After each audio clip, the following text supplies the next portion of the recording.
जय श्री राम।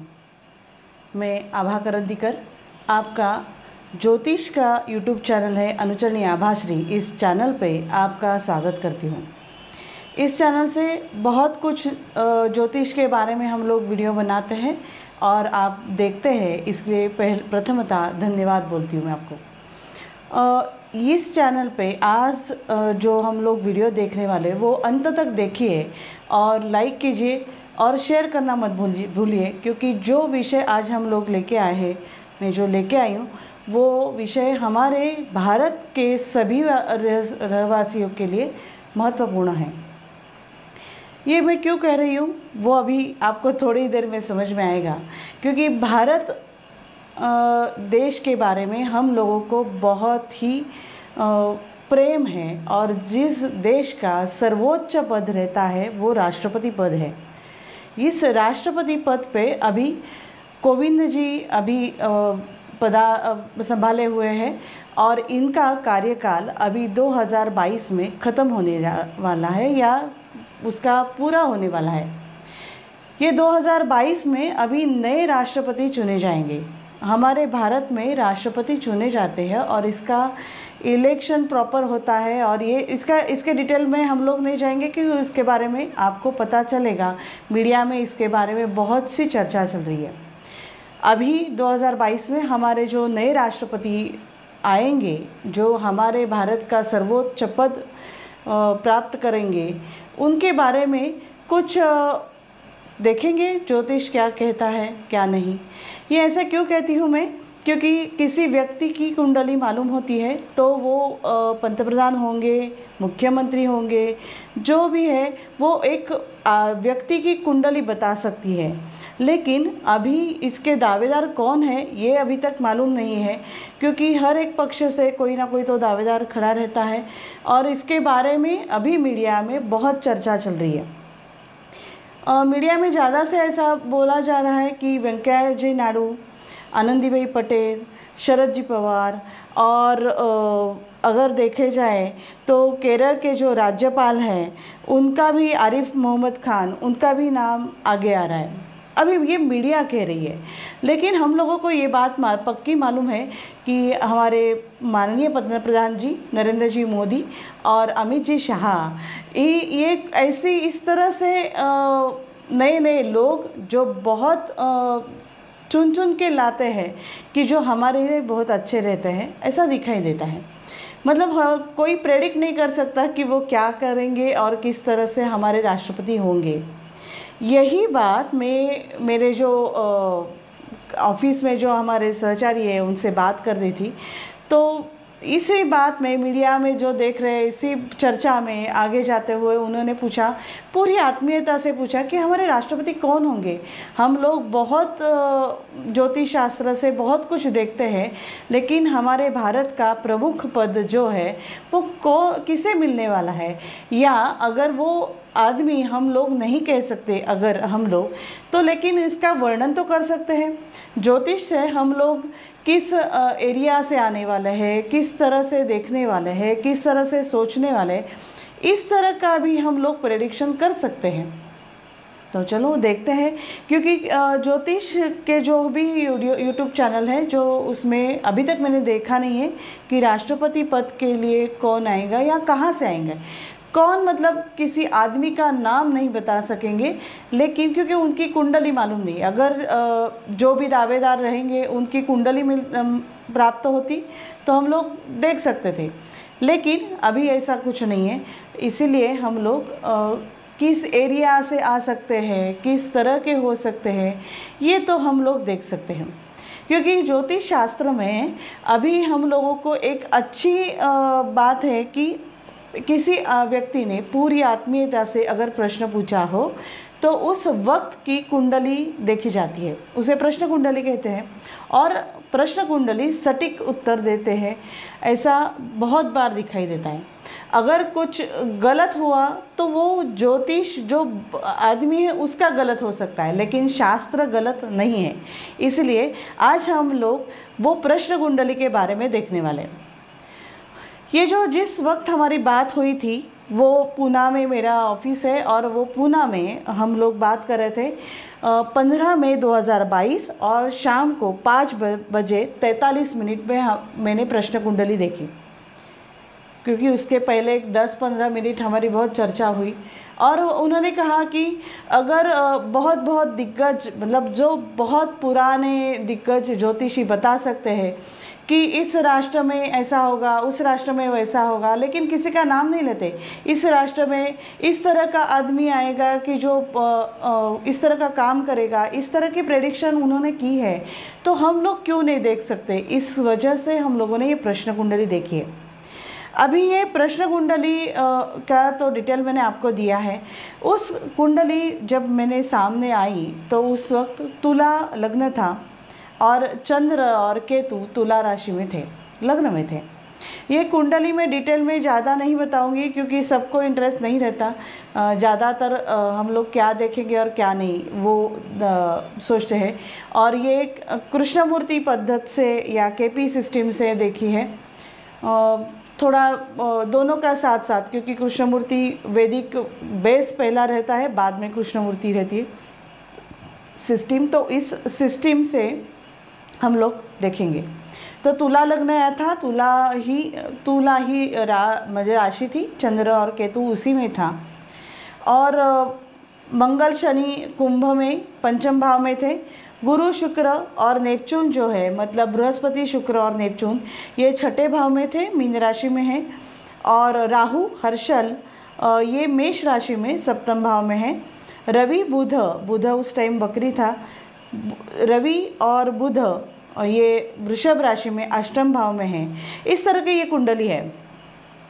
अभी हम लोग देखे जाए तो दशम भाव ये राष्ट्रपति पद या पंतप्रधान पद या मुख्यमंत्री या मतलब मिनिस्टर वह इसके लिए देखा जाता है। जो जिसके हाथ में सत्ता हो, जो भी राजा हो, उसके लिए दशम भाव देखी जाती है। ये दशम भाव का सब है जो वो राहु आया है, और राहु तो सप्तम भाव में मैंने आपको बताया हर्षल के साथ है और मेष राशि में है। तो प्रश्न कुंडली के अनुसार दशम भाव का सब राहु, ये राहु किस तरह का कैरेक्टर है वो अभी हम लोग देखेंगे कि किस तरह का आदमी या किस तरह की व्यक्ति हो सकती है वो देखेंगे। ये शेड्यूल क्लास से होगा या मतलब ये, क्योंकि मैं क्यों ऐसे किस तरह से क्यों कह रही हूँ, क्योंकि अभी जो चल रहा है भारत में हिंदू धर्म के लिए जो भी चल रहा है, तो ये राहु क्या कह रहा है, तो अदर देन हिंदू या शेड्यूल कास्ट से। ये इस वीडियो में मैं कास्ट की क्यों बात कर रही हूँ, क्योंकि जो पद है उसके लिए इसके बारे में भी सोचा जा सकता है। कभी कभी जैसे हम लोग आरक्षण की बात करते हैं, उसी तरह की ये बात है। किसी धर्म या किसी के लिए ये बात नहीं है, लेकिन ये राहु क्या कहता है जो सभी ज्योतिषी जानते हैं कि राहु क्या कहता है कि राहु जो है वो शेड्यूल कास्ट से आता है। ये सप्तम भाव में है और मेष राशि में है।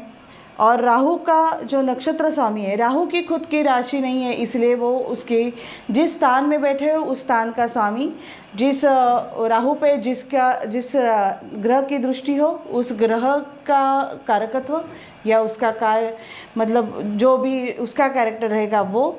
और राहु का जो नक्षत्र है वो नक्षत्र क्या कहेगा, ये कॉम्बिनेशन मिला के हम लोगों को समझ में आएगा। तो राहु का नक्षत्र स्वामी है रवि, मतलब ये जो राष्ट्रपति पद होगा इसके ऊपर राष्ट्रपति ये पुरुष ही होंगे, ये जेंट्स होंगे। इधर यहाँ रवि आने के कारण मैंने पुरुष ऐसे बोले हैं, और पुरुष है और रवि अष्टम भाव में है। अष्टम भाव अगर मतलब काल पुरुष की कुंडली में देखे जाए तो अष्टम भाव ये बहुत नीचे ऐसा अंदर जाने वाला, मतलब छोटे गांव से ये आएंगे या कुछ इस तरह से काम करते वक्त आने वाले हैं, ऐसा दिखाई दे रहा है। लेकिन ये एरिया भी अगर देखा जाए अष्टम भाव का तो ये नैऋत्य है, दक्षिण पश्चिम है, और जिस जहाँ पे दलदल या कुछ मतलब पानी का जैसा दिखाई देना, इस तरह का एरिया दिखाई दे रहा है। रवि बुध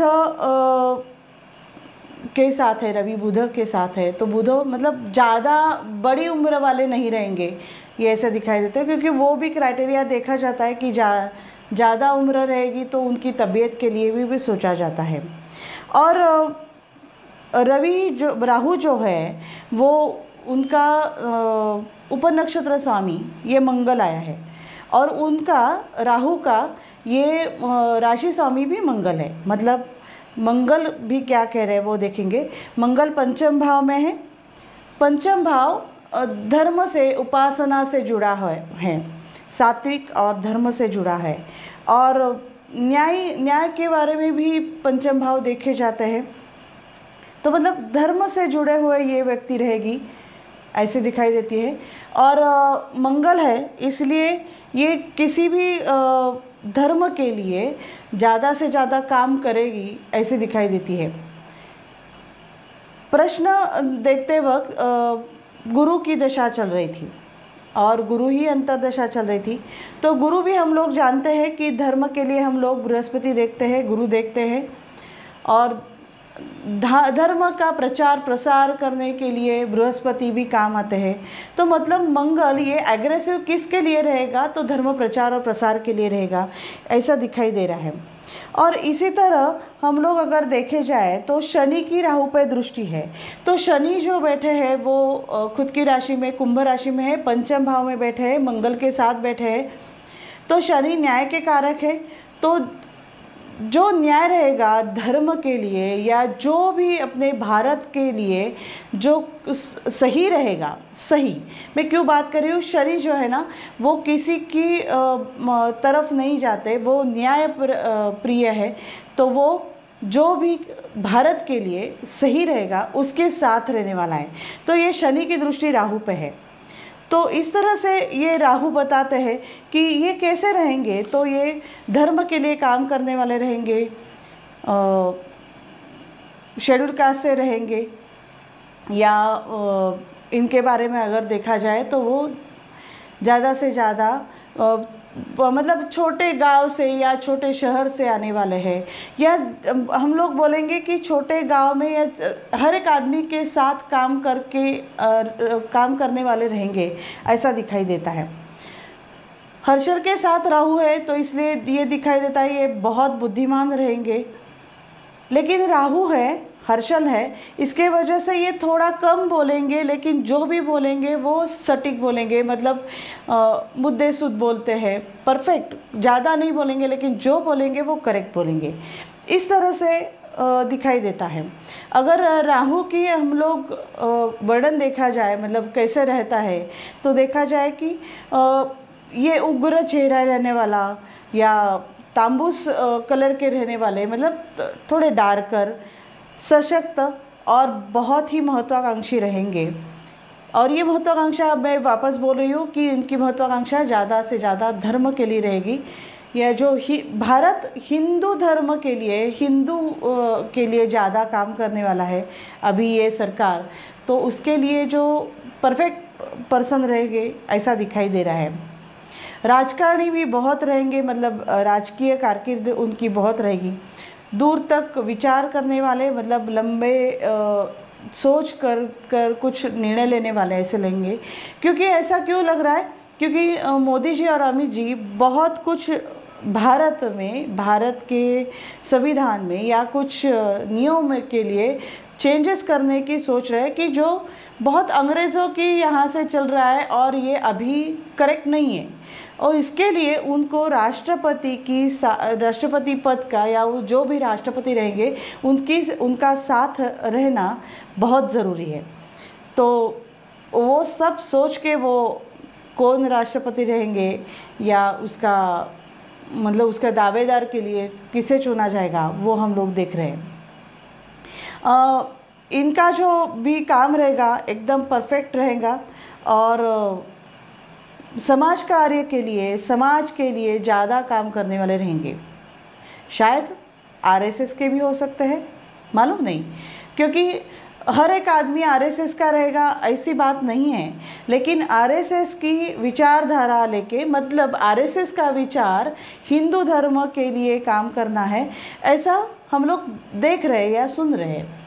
मैं यहाँ पे किसी पक्ष के बारे में या किसी संस्था के बारे में नहीं बात करी हूँ, लेकिन यहाँ पे क्या दिखाई दे रहा है इसके बारे में बात करी हूँ। और साथ साथ हम लोग जो भी मीडिया में सुन रहे हैं, जो भी पढ़ रहे हैं, उसके आधार पे उसका कॉम्बिनेशन एक साथ जोड़ के मैं आपसे बात करी हूँ।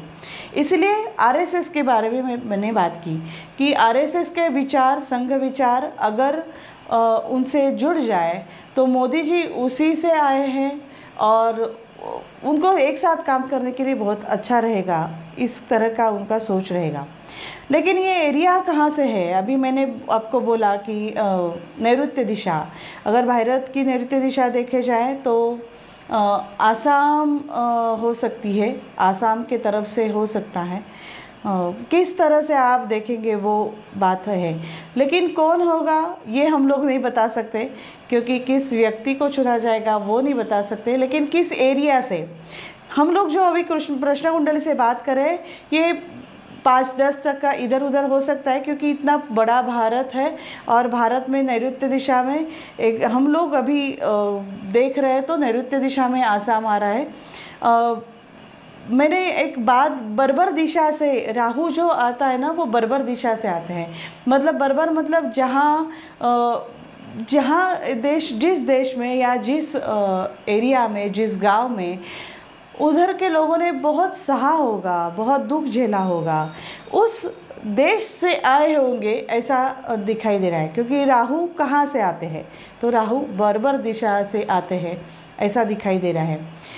तो इस तरह से हम लोग देख रहे हैं कि समाज कार्य करने वाले, धर्म से जुड़े हुए, न्याय प्रविष्ट, मतलब न्याय के बारे में ज़्यादा सोचने वाले, मतलब जो भी सच रहेगा उसके साथ जाने वाले, बहुत ही महत्वाकांक्षी और बहुत ही होशियार, इस तरह से हमारे राष्ट्रपति होंगे।